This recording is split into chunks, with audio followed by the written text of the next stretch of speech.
Police inspector jeep ಅಲ್ಲಿ MLC ಮಾಡಿಸ್ತಾರೆ. ಒಂದು ಪಾರ್ಟಿಗೆ ಅವನು ಯಾವುದೇ ರೀತಿ ಆರೋಪ ಇಲ್ಲದೆ ಇರೋದು ಸಹ MLC ಮಾಡಿಸ್ಬೋದಾ?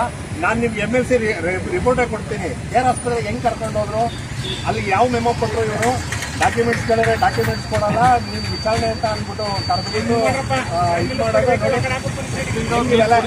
ಇವೆಲ್ಲ ಸಾಧ್ಯ?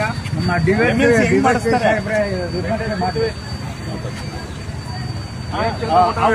ಏನ್ ಅಪರಾಧ ಇತ್ತು ಅಂದ್ಮೇಲೆ ಯಾವ ಹೋಗಿ ಜನರಲ್ ಪಿಟಿಷನರ್ ಇತ್ತಾ? MLC ಹೆಂಗ್ ಮಾಡಿಸ್ತಾರೆ? ಸೊ ನಮ್ಗೆ ಈಗ ಕಮಿಷನರ್ ಬರ್ಬೇಕು ಇಲ್ಲ ಅಂದ್ರೆ ಏನೇನು ಅರೆಸ್ಟ್ ಮಾಡ್ತಾರೆ ಕಮಿಷನರ್ ಮಾಡ್ತಾರೆ.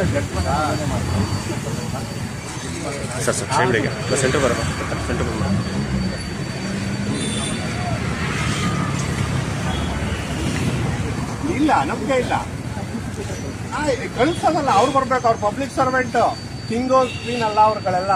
ಇಲ್ಲಿಗೆ ಬರ್ಬೇಕು. ಯಾಕೆ ನಾವೇ ಕಲ್ಗೆ ಹೋಗ್ಬೇಕು? ಹೋಗಿಲ್ವಾ 20 ಸತಕ್ಕೆ ಏನ್ ರೆಸ್ಪಾನ್ಸ್ ಸಿಕ್ತು? ಎಷ್ಟು ಸತ ಹೋಗೋದು? ಹೇಳೋ ಯಾವ್ದು ಹೋಗಿದ್ಯಾ? ನಾನು ನೋಟಿಸ್ಗಳು ಕೊಟ್ಟಿಲ್ವಾ? ನಿಮ್ಮ ಹತ್ರ ಬಂದಿಲ್ವಾ? ಬೆಳಗ್ಗೆ 8:30 ರಾತ್ರಿ 10:30 ಅಲ್ಲಿ ಕೂತಿಲ್ವಾ ಹುಡುಗ?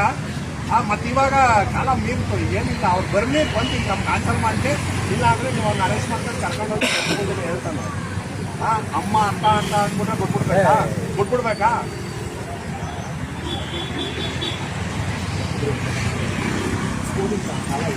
ಹೌದು, ಎಸ್ ಎಸ್. ಈಗ ಅವ್ರ ಮೊಬೈಲ್ ಐತಲ್ಲ, ಹೆಂಗ್ ಇಟ್ಕೊಬಿಡ್ತಾರೆ? ಹೌದು.